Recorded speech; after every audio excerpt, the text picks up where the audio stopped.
النائب ضياء الدين داوود. السيد الرئيس، أشكرك. السادة أعضاء المجلس الموقر، الحقيقة أنه هذه المادة هي موضعها في باب الحقوق والحريات المصونة دستوريا بحكم المادة 54 من الدستور.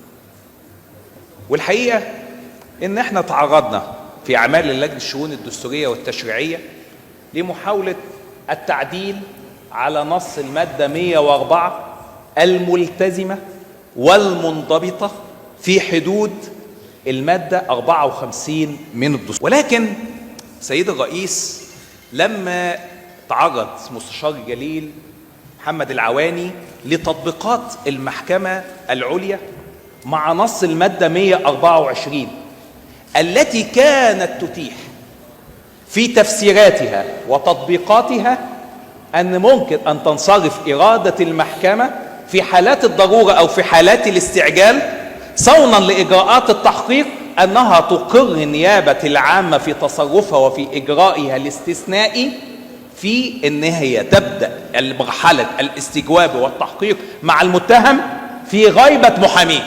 ليه؟ لأن المادة 124 كانت بتقول الآتي: لا يجوز للمحقق في الجنايات وفي الجنح المعاقب عليها بالحبس وجوبا أن يستوجب المتهم أو يواجهه بغيره من المتهمين أو الشهود إلا بعد دعوة محاميه للحضور، عدا حالة التلبس وحالة السرعة بسبب الخوف من ضياع الأدلة على النحو. إذن التطبيقات كانت تتعامل مع نص المادة 124 على صيغتها في القانون 150.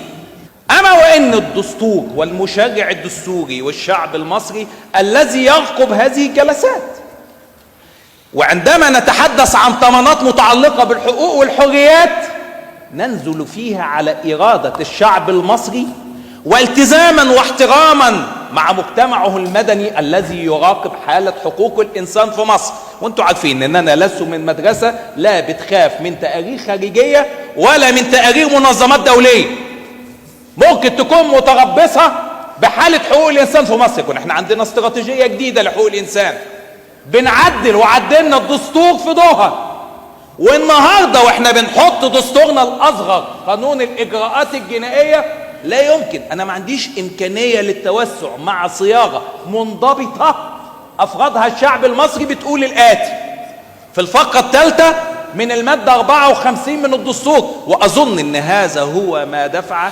لهذا الخلاف الحميد اللي احنا نشكر عليه الحكومة، أن يختلف وزيرين كبيرين من الحكومة في التعاطي مع إمكانية التعديل مع التماسي مع هذه الضمانة.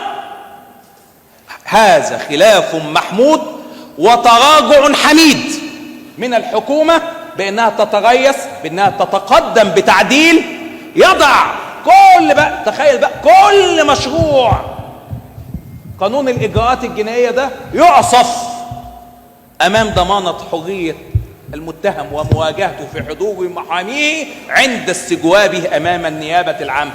هل في حالات استثنائية ممكن أنها تواجه؟ قابلنا الثورات وقابلنا الجوائح ولم يتعرض استئناف النيابة العامة التي نحترمها ونجلها وتم دورها الدستوري والقانوني كأمينة للدعوة العمومية وحامية للحقوق والحريات وتصونها وتحافظ عليها. ولكن إذا ما توسعت بالمخالفة يبقى أنا بعصف بكل ضمانات الحقوق والحريات الواردة في الدستور واللي واردة في صياغة منضبطة. وأنا لو عايز أحط حالات استثنائية، إحنا فرضنا على نقابة المحامين إن هي تضع، وهو تطبيقا موجود، ولكن لما يبقى موجود كمان في قانون الإجراءات الجنائية ب400,000 محامي يمتدوا على طول الجمهورية، يبقى أنا أمام ضمانة إن نقابة المحامين تضع كشوف معتمدة لدى كل نيابة جزئية ولدى المحامين العموم ورؤساء النيابات الكلية ورؤساء النيابات الجزئية لمحامين فيها كشوف بالمئات. كيف يحدث التواطؤ بأن تغلق كل دور نقابة المحامين على مستوى الجمهورية تواطؤا لإفساد تحقيق من التحقيقات؟ في الحالة دي وللضمانة دي أروح أعالج في نص المادة 111 أقول له ازود له المده اللي هو ممكن يعمل بها الايداع لدى مركز الاصلاح لغايه ما الحاله اللي احنا مش عارفين نوصل فيها لمحامي يحضر يكون اواجه بالاستجواب وانزل بتنازل من المتهم عن حقه الدستوري. لا يجوز للمتهم ان يتنازل عن حقه الدستوري. هل يجوز للمتهم ان يتنازل عن حضور محام معه امام محكمه الجنايات للدفاع عنه؟ المحكمه هي المدافع الرئيسي عن المتهم، هذه هي القاعدة الأصولية. ولكن هل من الممكن ان احنا نقول المتهم يفوض المحكمة في ان هي تقضي بما تقضي به دون ضمانات لدفاعه، سواء كان هذا الدفاع أصلي أو دفاع منتدب؟